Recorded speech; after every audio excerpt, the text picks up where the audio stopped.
ನಿನ್ನ ಪುಣ್ಯವೆಲ್ಲ ಉರಿದು ಹೋಗಿ ಪಾಪಗಳ ಮೂಟೆ ಎಗಲಾಗ್ತಿದೆ. ಎದ್ದು ನಿನ್ನ ಗಾಂಡಿವ ಹೂಡು. ಪರಮೇಶ್ವರನ್ ಕೊಟ್ಟ ಆ ನಿನ್ನ ಪಾಶುಪತಾಸ್ತ್ರ ಶಿವನನ್ನು ಗೆದ್ದ ಶೌರ್ಯ ನನಗೂ ಸ್ವಲ್ಪ ತಿಳಿಯಲಿ, ಅಥವಾ ಶಿವನನ್ನು ಗೆದ್ದೆ ಎಂಬ ಅಹಂಕಾರ ನನ್ನಿಂದಲೇ ಮಣ್ಣಾಗಲಿ. ಅಂತ ಅವರವರನ್ನು ಕೊಂದೆ ಎಂಬ ಅಹಂಕಾರದಿಂದ ಕೊಬ್ಬಿದ ಮೂರ್ಖ ಸುರಲೋಕಕ್ಕೆ ಸೋಪಾನ ಕಟ್ಟಿ ಮತ್ಸ್ಯಯಂತ್ರವನ್ನು ಭೇದಿಸಿ ರಣಾಂಗಣದಲ್ಲೇ ವೀರ ವಿಹಾರ ಮಾಡಿದ ಅರ್ಜುನನ ಭುಜಬಲದ ಪರಾಕ್ರಮ ನಿನಗೇನು ತಿಳಿದಿದೆಯೋ?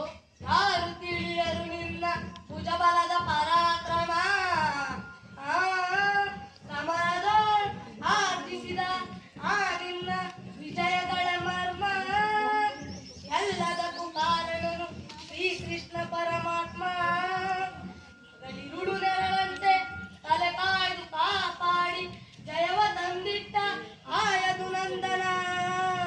ಅವನಿಲ್ಲದೆ ಬಂದ ನೀನು ತೃಣಕ್ಕೆ ಸಮಾನ.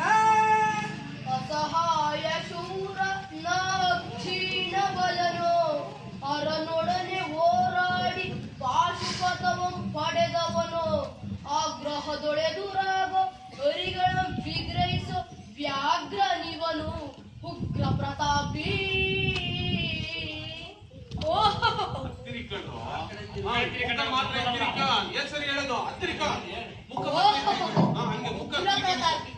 ಸಭೆಯೊಳಗೆ ದ್ರೌಪದಿಯ ಸೀರೆಯನ್ನು ಸೆಳೆವಾಗ ಎಲ್ಲಿ ಅಡಗಿತ್ತೋ ಈ ನಿನ್ನ ಶೌರ್ಯ?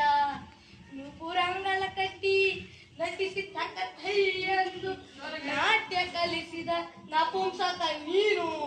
ಚಕ್ರವ್ಯೂಹದಿ ನುಗ್ಗಿ ಛಲದಿಂದ ಛೇದಿಸದೆ ಮಗನನ್ನು ಬಲಿ ಕೊಟ್ಟ ಭ್ರಷ್ಟ ನೀನು. ಗಂಡು ಗಲಿಗಳ ಗೆಲ್ಲೋ ಗುಂಡಿಗೈ ನಿನಗಲ್ಲೋ ಖಂಡಿಸದೆ ಉಳಿಸುವೆ ಹೋಗಲೋ ಶಿಖಂಡಿ. ಪಡ ಪಡ ಶಿಖಂಡಿ ಎಂದೊಳಿಗಳಿಗೆ ನುಡಿಯ ಬೇಡಲೋ ಮೂಡ.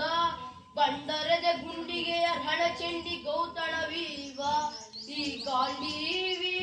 ಗಂಡು ಗಲಿವ ಗಂಡ ಉದ್ದಂಡ ಭೂಮಂಡಲದೋಳ ಕಂಡ ಕೀರ್ತಿ ಪ್ರಚಂಡ. ಚಂಡನೋ ಪ್ರಚಂಡನೋ ಕುಂಡನೋ ನಿರ್ಧರಿಸುವುದು ರಣರಂಗ. ಹೂಡು ಬಾಣಗಳ ಮಾಡುವೆ ಮಾನಭಂಗ. ಕದಲದೋ ಕಲಿ ಪಾರ್ಥನಂ ಕೆಣಕಿ ಉಳಿದವರಿಲ್ಲ. ಪರಿಶು ಬಬ್ಬಿರಿದ ಇಲ್ಲಾರಿಗೂ ಭಯವಿಲ್ಲ. ಆರ್ಭಟಿಸಿ ಬರುತ್ತಿದೆ ನೋಡು ಹಂತಕನ ಆಹ್ವಾನ. ಹಂತಕನಿಗೆ ಹಂತಕನು ಈ ಬಬ್ರು.